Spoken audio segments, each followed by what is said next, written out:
don't realize you're scared of it until you hear it. And then you're like, oh my God, if it can happen to me, it can happen to anyone.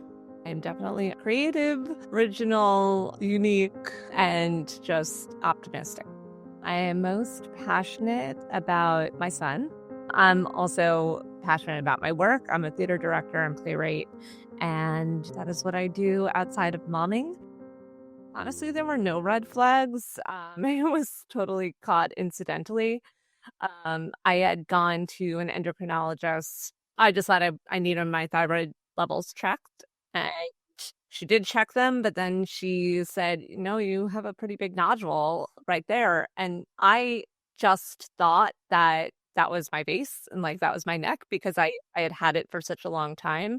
I had no idea that there was anything in there, but retrospectively, looking at all the pictures, I'm like, yeah, there's a pretty big nodule there.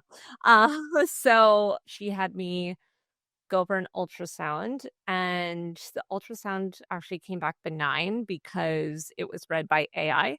My husband, who works in healthcare, saw that and he said, you know what, let's just get a second opinion. He biopsied it. 2 weeks later, it came back with an HRAS mutation, which is usually only found in anything follicular in nature.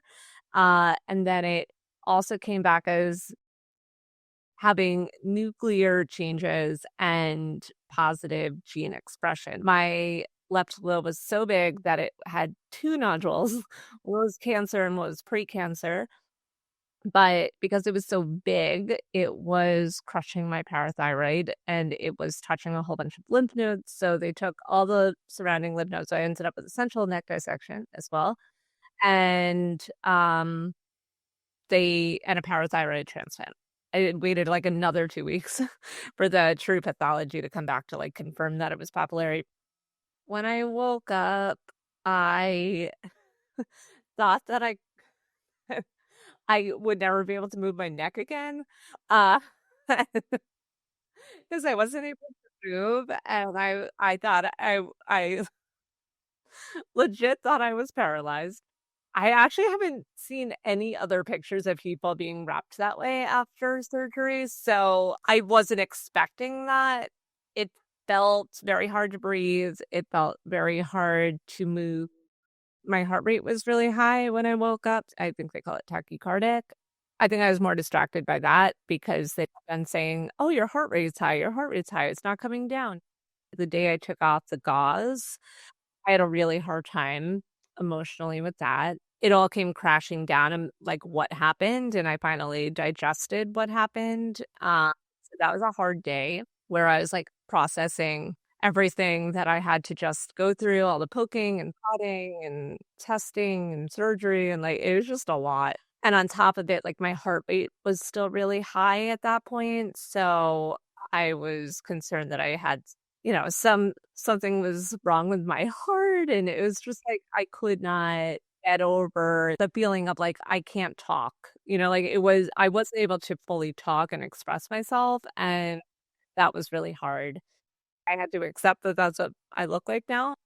I was in the performance world and looks are they're a big part of that world. And not that I'm a performer now or anything like that. I think that was so ingrained in me. And so this new thing that I had to accept about myself was a little emotional. That was the hardest part of it. Like I remember that day. It was kind of hard for the next 6 or 7 weeks because my voice wasn't fully back. When you're in it, you don't think it's going to end. It's not over. It'll never be over. I choose to direct shows. Like I'm always in this leadership position. I'm the one calling the shots. And, and this was one of the first times where I was totally out of control and I had to let other people take the reins. And that transition into the role of a patient is a really hard thing. And, I've kind of accepted it now.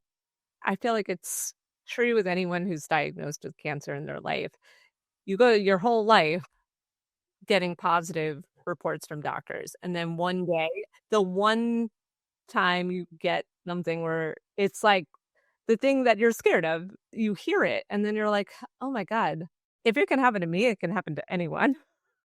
I wasn't feeling like myself, and I was feeling really lethargic, and I was feeling like I had a lot of brain fog. I went to an endocrinologist. She only tested my TSH. I'm not feeling like myself, and it came back normal. And I said, "Well, can you test my T3 and T4?" And she said, "No."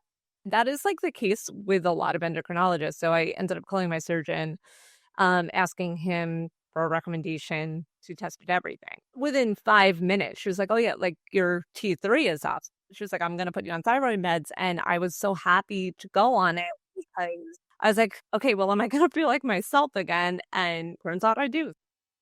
I was fortunate to find someone on one of these like Facebook thyroid support groups that we had the exact same surgery date, and we supported each other through the entire thing. And she was really helpful to have. Do not go on to a regular cancer group chat. Thyroid cancer is in its own little bubble, and it doesn't take away from it being super traumatic, and it doesn't replace anything. It's such a different experience because we don't get chemo. We don't have oncologists. We're seen differently in the cancer world. We're often told we have the good cancer, and we should be so lucky because we have, we have a very treatable cancer. And it is true, we don't need chemo and we have pretty good outcomes, but the experience is ongoing and it doesn't end with surgery. And I've gone to a handful of doctors now who have said it too. They're like, "Oh, good. Okay, so you just have thyroid cancer." Yeah. I wouldn't it's just like this very it diminishes the experience a lot. It makes you feel like you're not worthy of having the feelings associated with it. And there is like a lot of survivor's guilt as well. People have said if you're gonna get cancer, this is the one to get. And sure, I mean, I guess I think I would say to people that it's very different going through the experience than what you're seeing from the outside. I see the world differently now. I treat people kinder. I'm more patient. I'm more understanding of other people. I'm a teacher, and I think I see my students differently. I see my son differently for sure. It forced me to slow down. I had a lot going on before this happened. I was always overbooking myself. I was over planning myself. Like I was just so overstimulated and didn't even realize I was. And this kind of forced me to stop and reprioritize. And I couldn't be happier. If you were moved by this story, we think you'll also enjoy this one, which we've queued up for you right here on your screen. Also, don't forget to subscribe to the patient story right here so that you can be notified about all of our recent uploads. Thank you for watching. You are not alone.